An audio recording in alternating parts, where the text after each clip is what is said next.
In the 1640s, England was in the midst of a civil war. The King, Charles, who was a tyrant, was declaring war upon his Parliament. Parliament, by this time, was largely Puritan, and they wanted to have a committee to give them advice. So Parliament called 120 preachers from all over Great Britain to meet in Westminster Abbey, and originally, they said, to perfect the 39 Articles of the Church of England. But then there was a war going on with the king, and so Parliament had to go to Scotland to get military assistance to defend themselves against the king. Scotland was already in the midst of Reformation and was a reformed land.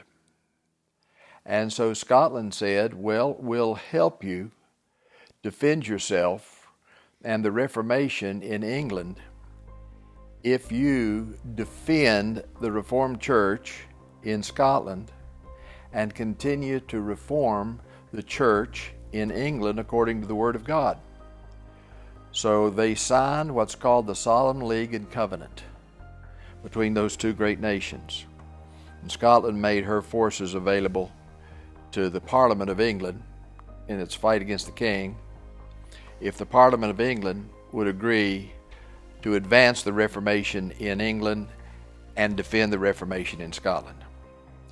So then the Westminster Assembly had to change completely from trying to perfect the 39 Articles to doing what was demanded in the Solemn League of Covenant, and that is write a theology, a catechism, a discipline for the church, organization of the church, the worship of the church, all of which based upon the Word of God.